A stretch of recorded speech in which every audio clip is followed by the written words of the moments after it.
Bonjour Eric, je suis heureux de te retrouver un an après nos derniers entretiens à cœur ouvert. En un an, tu as énormément bougé et nous allons tenter de faire un point sur tes dernières aventures. Mais tout d'abord, une question très importante, comment vas-tu? Bonjour Jocelyn, eh bien écoute, je vais très très bien, en pleine forme, en pleine santé, plein de projets. Et puis toujours l'esprit positif, rien n'a égratigné encore cette vision positive que j'ai de la vie en général et de ma vie en particulier. Cette année, nous t'avons beaucoup vu en Afrique et particulièrement au Sénégal. Euh, Peux-tu nous expliquer ce que tu y fais exactement? Alors effectivement, je suis aujourd'hui basé en grande partie en Afrique. J'ai bougé dans différents pays en Afrique et notamment le Côte d'Ivoire. Et j'ai décidé de poser un peu mes valises sur le Sénégal et à Dakar, où j'y exerce le métier que je connais, qui est un métier qui touche le sport, la jeunesse et la santé, où tout doucement je suis en train de continuer à faire bien sûr la promotion de la marque Eric Favre, puisque la marque Eric Favre m'appartient et que mon métier et mon devoir aujourd'hui, c'est de continuer la communication de cette marque Eric Favre dans le périmètre sport et santé. Et c'est pour ça que je sponsorise, je soutiens des événements dans la lutte, dans le kickboxing, dans le taekwondo, le bras de fer. Voilà, j'essaye d'apporter mon expérience, mon énergie et ma volonté de développer le sport en Afrique au service de la jeunesse. Il ne faut pas oublier aujourd'hui qu'en Afrique, 70% de la population a moins de 25 ans pratiquement, et que ces jeunes aujourd'hui sont un petit peu perdus, sont comme chez nous, il y a plus de réels modèles, plus de vraies visions de ce que pourrait être leur avenir.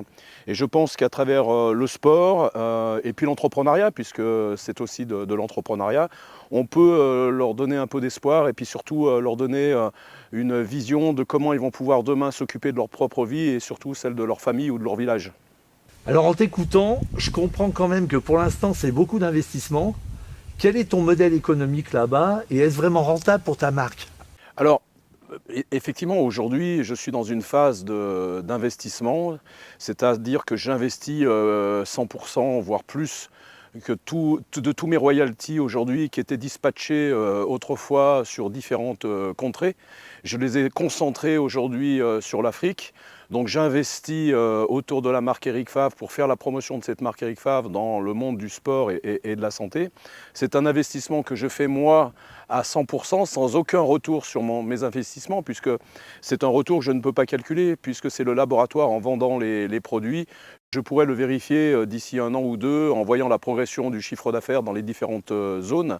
Mais il faut savoir aujourd'hui qu'avec les réseaux sociaux, le monde devient un grand village et que quand je communique aujourd'hui, que ce soit en Afrique, en France, à Dubaï, à Los Angeles, comme je l'ai fait autrefois, on a un public qui suit la marque, qui suit un petit peu, je dirais, mes aventures, tel Tintin au Congo, et qui, quelque part, les capte. C'est utile pour l'Afrique, mais c'est également utile pour la marque au niveau international, puisque j'ai énormément de retours de tous mes clients au niveau international pour ce que je fais aujourd'hui en Afrique, où ils trouvent que déjà c'est audacieux, courageux, et ça les fait, comme ils disent, kiffer, quoi, en fait. En ces temps où une partie de la jeunesse africaine aspire à gagner l'Europe, je pense que tu t'en rends compte là-bas, toi tu décides de t'implanter en Afrique et de créer de la richesse. Alors plusieurs questions en une. Un, comment es-tu perçu là-bas? Ne crains-tu pas de tomber dans le cliché du blanc paternaliste?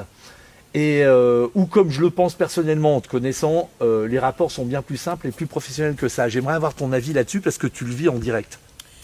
Eh bien écoute, effectivement, je passe mon temps déjà en Afrique à leur dire de ne pas venir forcément en France ou en Europe, que ce n'est pas le paradis, même si pour eux, tant qu'ils n'ont pas vécu cette expérience, ils ne le comprennent pas parce qu'en Afrique, ils vivent au le jour. Leur principal souci, c'est de pouvoir se nourrir et nourrir leur famille, de pouvoir s'abriter. On a un salaire moyen qui est à, on va dire, 150 euros. Donc quand ils entendent leurs aînés, leurs familles ou leurs amis qui viennent en France et qui touchent 800 ou 900 euros et qui ont des aides tout le tour du ventre, pour eux c'est l'Eldorado et c'est le paradis. Et quand ces gens qui sont en France aujourd'hui retournent au Sénégal, ils ont un devoir d'ego un petit peu de montrer que leur choix était le bon. Et ils le viennent avec plein de cadeaux qui pour nous sont des cadeaux simples, mais pour là-bas, la famille, ils ont l'impression que c'est le tonton d'Amérique d'autrefois qui rentre de France ou d'Europe avec des moyens colossaux.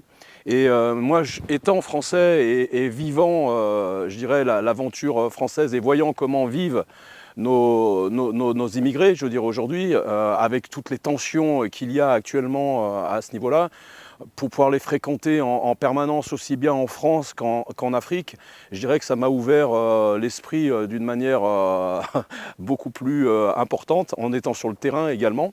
Donc ce que j'essaye, c'est dans le milieu du sport, c'est de faire en sorte qu'ils puissent rester en Afrique, mais pour ça, il faut construire des structures et construire une envie d'y rester.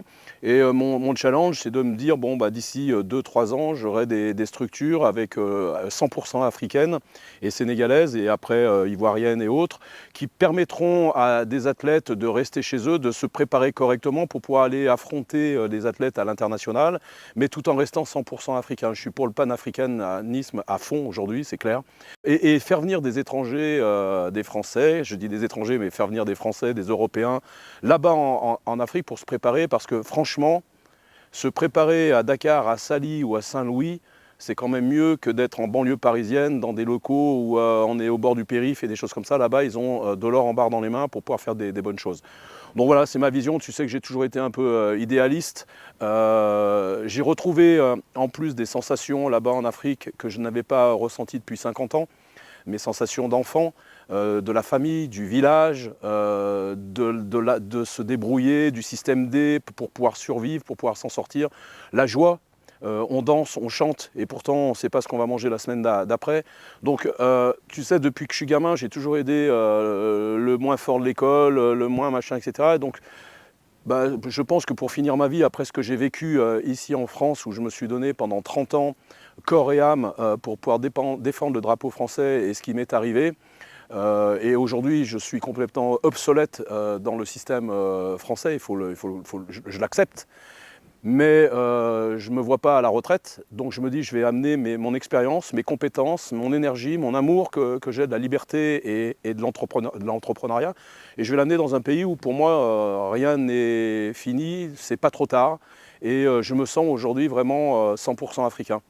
Pour revenir à ton actualité au Sénégal, ton actualité d'entrepreneur et pour parler sport, explique-nous la lutte sénégalaise. C'est quoi sa popularité là-bas, ses règles, ses stars, l'argent que ce sport génère? On ne connaît pas nous ici, donc explique-nous ça.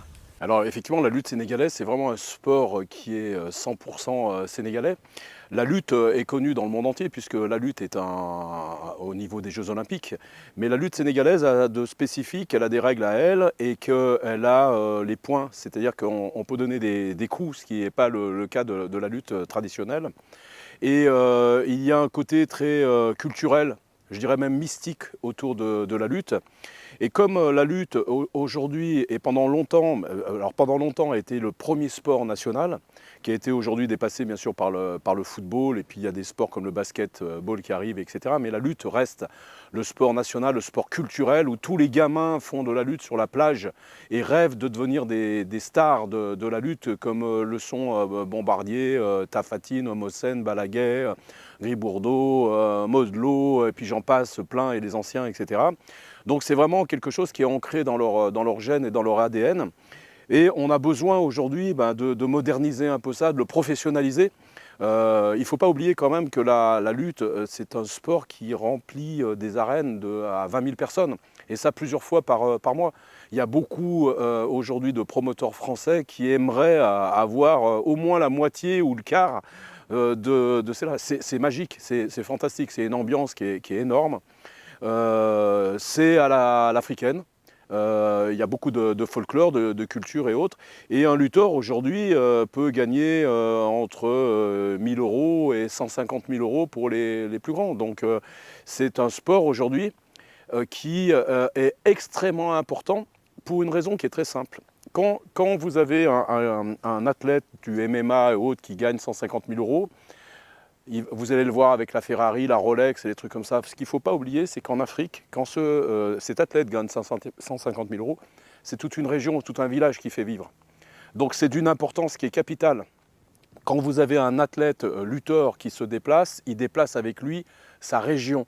Donc il y a une fierté d'avoir la force du lutteur dans l'arène, mais c'est comme un travail, puisque ce lutteur, s'il gagne, va gagner de l'argent et va le redispatcher, le redistribuer à l'ensemble de la région, du village et de la famille. Et ça, tu vois, à chaque fois que j'en parle, ça me donne des frissons, ça me donne envie vraiment d'y participer, parce qu'effectivement, tu te sens avec un sens commun et utile pour aider la région et le village. Donc c'est puissant, c'est très puissant. Et il faut essayer de préserver ça, mais en le professionnalisant, en leur amenant des vrais entraîneurs, des vraies préparations physiques, comme on a fait avec Tafatine, que j'ai envoyé à Abidjan, Eric Favjim, etc. Et puis essayer de diminuer un peu cet impact mystique, parce que ça ne sortira jamais des frontières sénégalaises autrement. Quand des gens viennent voir un combat de lutte dans l'arène avec tous ces côtés mystiques, gris-gris et autres, ça choque. Mais ça reste un sport sénégalais et il faut en être fier. Et il ne faut pas vouloir non plus le dénaturer. Et c'est ce qu'on essaye de faire un petit peu avec le CNG qui me fait confiance, avec lequel on a organisé à Saint-Louis le Grand Prix du drapeau du président, où je suis extrêmement fier, mais avec beaucoup d'humilité, d'avoir su réunir en un soir tous les grands lutteurs du Sénégal ensemble, parce que d'habitude ils sont toujours en train de se taper dessus, se cogner et autres, et ils ont tous dansé parce qu'il y a beaucoup de danse. La touche ou d'autres danses comme ça, chaque région a sa danse spécifique avec ses lutteurs, et quand il y a de la lutte, pendant le show de lutte, ils viennent tous faire un peu de la provoque, etc., ou des démonstrations et autres pour pouvoir appeler les esprits et appeler de l'énergie. Donc c'est un sport qui est magique, mais il faut le comprendre. Si on le regarde comme ça, tu prends ton billet de Paris à Dakar, tu vas là-dedans et que tu regardes, tu dis, mais c'est beaucoup plus profond que ça en fait. C'est comme tout, quand on ne connaît pas, on juge ou on critique. Quand on s'y intéresse, on y voit beaucoup d'aspects profonds et d'intérêt. Alors du coup, tu amènes ma prochaine question. Comment tu intègres ta marque dans ce sport? Et fais-tu des ponts entre ce sport national au Sénégal et d'autres sports que tu sponsorises et que tu soutiens depuis des années? Bien sûr. Moi, mon but aujourd'hui, déjà pour la lutte, je suis le 14 octobre, Fabio Pinca, qui est un grand combattant de Muay Thai, aujourd'hui fait du MMA, organise des événements de MMA. Et le 14 octobre, il fait Octogone 2. Et là, je vais amener Bombardier et Tafatine, qui sont tous les deux à plus de 1,90 m et plus de 140 kg dans les poids lourds, pour pouvoir, Tafatine va combattre le champion du monde de Muay Thai thaïlandais dans la cage, ici à Villefranche-sur-Saône, au Parc des Expositions. Et Bombardier va combattre un combattant australien, néo-zélandais, donc du même gabarit, et j'amène un autre Sénégalais. Donc là, je fais un pont en amenant des lutteurs sénégalais dans le MMA en France, pour pouvoir faire un pont et amener cette culture, je dirais, de la lutte et dans le MMA et en France, pour que les Sénégalais soient fiers d'avoir leurs guerriers ici, qui vont aussi dans un sport qui est un sport mondial et moderne. Et voilà, c'est une vraie fierté de faire ça. Je remercie d'ailleurs Fabio Pinca de m'avoir laissé cette opportunité et laissé l'opportunité à ces athlètes sénégalais de pouvoir venir dans son organisation pour pouvoir relever le défi. Après, j'ai organisé, on s'occupe du Strongman, que je veux lancer en Afrique. C'est pas très connu, il n'y a pas d'organisation, donc on va commencer les premières compétitions l'année prochaine. On est en train de constituer le matériel, les équipes. Il faut tout faire en fait, les associations et autres. Les bras de fer, j'ai envoyé il y a 3 semaines 3 athlètes. Au dernier moment, ils étaient perdus, ils n'avaient pas de moyens, il fallait aller au Ghana pour pouvoir faire les championnats d'Afrique, pour pouvoir être qualifiés et qualifier le Sénégal pour les championnats du monde. Je les ai accompagnés, je les ai aidés. 3 athlètes sont revenus avec 5 médailles et qualifications pour les championnats du monde pour le Sénégal. Je suis super fier d'eux. Et du coup, on a fait hier, le 13 juillet, un Open à Hambourg Training, où ils ont invité beaucoup de jeunes à cet Open. C'est pour démocratiser un petit peu le bras de fer et puis canaliser la jeunesse dans des sports un petit peu différents. Tout le monde ne peut pas faire que du foot et de la lutte ou du basket. Et puis le bodybuilding, le fitness, tous ces sports-là, je vais m'occuper à les développer, à aider la jeunesse à se trouver une identité là-dedans et surtout une vocation et la capacité de pouvoir aller faire des compétitions après à l'international. Sur les réseaux sociaux, on te voit avec des personnalités du pays. Oui. Sans langue de bois, hein. Qui sont tes soutiens sur place? C'est des politiques, des people, des artistes. Et comment arrives-tu à éviter les pièges de la corruption dans des pays où c'est monnaie courante, il me semble? Mon soutien, c'est le peuple. Et seulement le peuple. J'ai la chance d'avoir gagné ma vie ici pendant des années. J'investis sur mes propres deniers. Je n'ai jamais demandé aucune aide, aucun soutien. Je suis là pour me donner et au service du peuple sénégalais et de l'Afrique en général. Et je sais très bien qu'il ne faut jamais rien demander quand tu viens dans un pays qui n'est pas le tien. Mon devoir, c'est de lui donner puisqu'il me reçoit. Et c'est de me mettre à son service honnêtement, sincèrement, pour pouvoir aider comme on doit le faire. Si c'est demander du soutien et que des aides tout de suite quand tu arrives sans avoir fait tes preuves, c'est plus de l'aide, c'est du business, c'est à la française quand on est subventionné. Je ne veux pas ça. Je n'ai jamais voulu, même ici en France, c'est pas là-bas en Afrique que je vais le vouloir.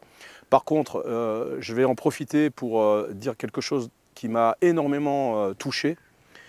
Tu sais, pendant 30 ans, j'ai été entrepreneur en France. Je suis entrepreneur en France.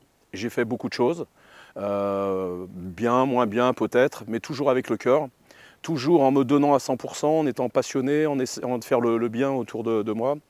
Je n'ai jamais eu un merci. J'ai eu que des colibets, des jalousies, des critiques. On m'a toujours prêté des intentions qui n'étaient pas les miennes. On m'a inventé ma vie à 1000 reprises. Au Sénégal, ce que j'ai fait, je l'ai fait comme je l'ai fait en France au départ, avec mon énergie, mon cœur, ma passion. Et c'est la première fois de ma vie que je vais dans la rue et que des gens me disent merci, merci pour le Sénégal, merci pour la lutte, merci pour notre peuple, etc. Et c'est en toute humilité, mais c'est quelque chose qui vous remplit et qui vous donne envie de faire partie d'eux, de devenir sénégalais. Et de me donner à fond parce que je sais que c'est quelque chose qui est utile et vraiment utile pour eux et pour la collectivité en général. Et ça, c'est quelque chose qui m'a complètement convaincu d'aller prendre des risques. Toute ma vie, j'ai pris des risques. C'est le métier d'un entrepreneur de prendre des risques. Et souvent, on me dit, mais tu es en Afrique, là-bas, tu vas te faire enlever, il y a la corruption, on va te manger, ils vont t'arnaquer. Je dis, qu'est-ce qui peut m'arriver de pire après 30 ans d'entrepreneuriat en France, de ce qui m'est arrivé ici en France? Et qu'est-ce qui peut m'arriver de pire? Rien. Donc à un moment donné, je continue mon devoir, mon destin, c'est ma destinée en fait, c'est d'entreprendre, c'est d'aider, c'est d'être bienveillant et puis d'assumer mes responsabilités quand il y a des difficultés qui se présentent sur le chemin. Tu es également actif dans beaucoup d'autres pays. Je sais notamment que tu étais, il me semble, il n'y a pas longtemps aux États-Unis. Tu peux nous en dire plus parce qu'on a beaucoup parlé du Sénégal, mais c'est vrai que tu es aussi à Dubaï, tu es aussi... Explique-nous un petit peu ce que tu vas faire là-bas. Alors bien sûr, la marque Éric Favre reste internationale. Ma base avant était le Luxembourg, Dubaï, la France. Maintenant, ma base, c'est le Sénégal. Et je continue à tourner dans le monde entier. Il y a un mois, j'étais à Los Angeles. Je me suis entraîné comme je le fais depuis des années au Gold Gym. J'ai retrouvé tous mes amis, que ce soit Charles Glass, Mehmet Ilidrim, etc. J'ai eu la chance aussi de recroiser le frère de Sylvester Stallone, Frank Stallone, avec son coach Alex. Il y a une petite histoire autour de mes casquettes parce que Sylvester Stallone met tout le temps mes casquettes, il les adore et autres parce que je l'avais rencontré il y a quelques années. Et voilà, il y a un lien affectif pour moi et c'était Gold Gym reste mon rêve de gamin, c'était Arnold et toutes les stars hollywoodiennes et on en croise encore pas mal là-bas. Et puis la vie a fait qu'en 2019 tout a basculé, donc il y avait beaucoup de projets à Dubaï, aux États-Unis, en Inde, en Chine, etc. Certains ont continué puisque la marque était déjà bien ancrée et qu'on avait amorcé des choses, d'autres sont tombés comme Dubaï, comme les États-Unis, etc. Ça fait partie de la vie, maintenant on se relève. Je suis persuadé que de l'Afrique je rebondirai là-bas et c'est pour ça que je fais venir Michael J. White, qui est un acteur de films d'action, qui sera le 2 décembre à Dakar, présent pour le Fight Legend, qui est le plus gros événement qui a jamais eu lieu au Sénégal dans le kickboxing. Donc on a un gros événement avec des stars locales, mais des grandes stars locales du rap et autres, qu'on est en train de mettre avec nous. Donc on fait ce que j'ai toujours fait. Tu sais, j'ai toujours été moi un fan de Johnny Hallyday, j'ai parlé souvent avec Johnny, et je sais que c'est ridicule, que je passe pour un primate quand je dis ça, mais je m'en fous. Mais je pense toujours à lui, et ses shows et ses concerts, où il se donnait à 100%. Et j'essaie de faire la même chose, mais dans le milieu du sport, et pour faire plaisir à la jeunesse. Il n'y a rien de plus honorant et qui te remplit que de voir des gens heureux d'avoir participé à un show, à un spectacle ou à un événement, et te remercier de la qualité de ce que tu as fait. Et c'est aussi un hommage un peu à mes parents ou à mes grands-parents, à ma grand-mère qui me disait: quand tu fais les choses, fais-les toujours à fond et correctement pour que les gens soient heureux et satisfaits de tes actes. Alors, petite parenthèse, hein, tu viens de nous parler aussi de Dubaï et du coup de la Chine, ce que tu faisais et tout. Mais moi, je sais quand même que tu as aussi un truc que j'ai toujours trouvé sympa parce que c'est des petits marchés, mais tu n'as jamais laissé tomber les îles, notamment l'île Maurice, tout ça. Tu continues quand même à avoir tes distributeurs là-bas, à te battre pour eux, parce que c'est des petits marchés de niche en fait, mais tu l'as toujours fait. Pour moi, il n'y a pas de petit marché. Et puis moi, je suis un petit mec avec une petite entreprise dans la mondialisation. Il faut pas rêver. C'est pas parce qu'on fait 50 millions d'euros ou qu'on s'appelle Eric Favre et qu'on a un peu réussi dans l'entrepreneuriat qu'on est des grands. On est des petits. Et moi, mon ADN, tu le sais, ça a toujours été d'aider les petits. Déjà parce que je n'ai pas les moyens d'aller vers les gros. J'ai pas cette philosophie. On a essayé de travailler avec des gros dans le monde du foot, etc. Mais on est dans un domaine qui est politisé, qui est financiarisé. Moi, je suis dans un côté beaucoup plus entrepreneurial, où je suis dans l'humain. Et j'ai toujours aidé les petits. J'étais à La Réunion il n'y a pas très longtemps. On a fait une tournée. Ça ne nous a pas empêché d'aller chez Decathlon, qui nous représente, chez des salles de sport, des magasins, des pharmacies. On a été à l'île Maurice. On continue l'île Maurice. Je vais continuer à les soutenir. Parce que qu'est-ce qu'il y a de plus beau que de pouvoir aider à réaliser des rêves de ces gamins qui s'entraînent et qui ne pourront jamais sortir de leur île. Et quand une main se tend vers eux pour venir mettre en avant leur qualité physique, leur opiniâtreté, leur persévérance pour pouvoir arriver à défendre leur travail et leur pays et leur couleur, bah oui, moi ça me rapporte peut-être pas beaucoup d'argent, mais ça me rapporte du plaisir, de la notoriété quand même pour la marque, mais populaire. Je reste un homme du peuple. Je resterai dans le peuple, l'élite ne m'a jamais intéressé et je resterai auprès du peuple. Eh bien, nous avons fait le tour du monde hein, en ta compagnie. J'aimerais connaître aujourd'hui ton rapport avec notre pays, la France, en toute sincérité. En toute sincérité, mon pays, la France, c'est celui où je suis né en 1963. Je l'aime, j'y suis fier d'être né en 1963. C'est un pays qui est magnifique. Mais en toute sincérité, j'ai honte d'y vivre en 2023 aujourd'hui. Je ne m'y retrouve pas. Je ne comprends plus le raisonnement de nos politiques, la compréhension du peuple. J'ai l'impression aujourd'hui que le peuple subit, que le niveau de pensée, que ce soit dans l'art, dans la culture, dans le travail, dans tout, c'est délité. Et qu'aujourd'hui on est c'est l'aube de la médiocrité et qu'on se contente de la médiocrité parce qu'on nous explique qu'à l'extérieur que c'est encore plus difficile et autres.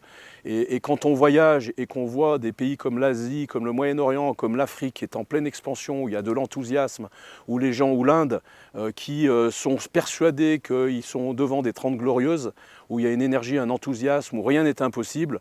Ici, en France, on a le sentiment aujourd'hui que plus rien n'est possible, que tout est compliqué et que dès qu'on veut faire un pas, on a un croche-patte qui nous empêche de bouger, quoi. Donc on se sent étouffé. Et comme j'ai pas envie d'être étouffé, j'ai pas envie de critiquer mon pays, mais à un moment donné, quand on n'est plus, comme le disait d'ailleurs, je crois, Sarkozy ou je sais pas qui, si tu n'aimes pas, tu le quittes. Ben, je ne m'y plais plus, j'aime mon pays, mais je n'y suis plus vraiment heureux, donc je préfère le quitter et donner mon cœur et mon énergie et mon âme à une autre contrée qui, à mon avis, me correspond mieux, en tous les cas aujourd'hui. Et voilà, donc tu m'as demandé d'être sincère, je le dis sincèrement. Et bien sûr que j'espère un jour ou l'autre que les choses évoluent pour que la France retrouve sa grandeur et ce qui lui est dû et ce qu'elle mérite. Tu auras 60 ans cette année.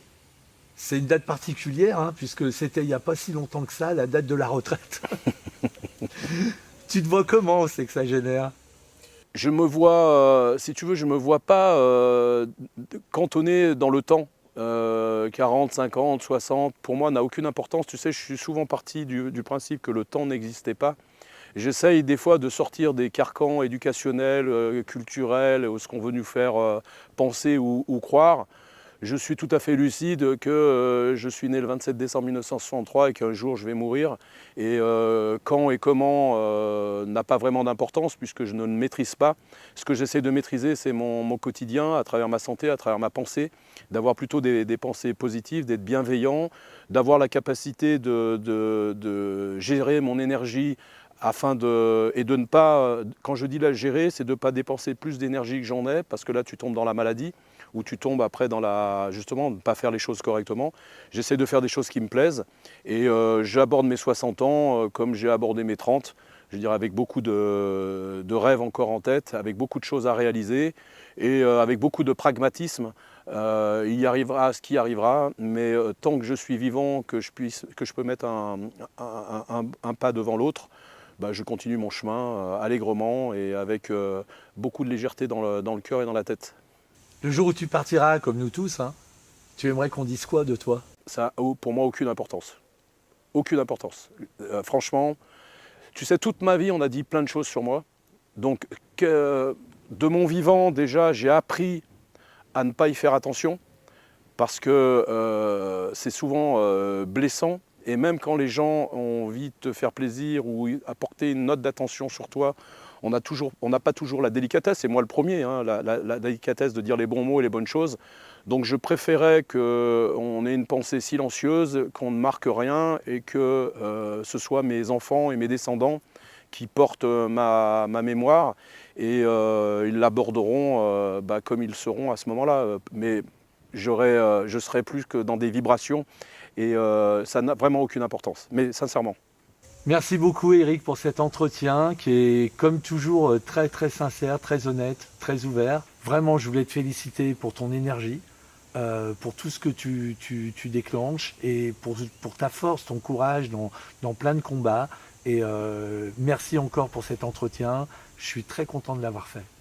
Merci Jocelyn et merci surtout à tous ceux qui nous suivent, qui consomment mes produits, qui sont dans notre environnement et qui me font confiance, qui sont fidèles. Et je dirais que c'est un petit peu mon moteur, c'est ça, c'est ce service client en tous les cas que j'ai hérité de mes grands-parents. Et c'est vraiment mon ADN, c'est de satisfaire mes clients et d'être à leur écoute parce que c'est grâce à eux aujourd'hui que je vis et que je peux exprimer cette liberté et ce besoin de continuer à avancer.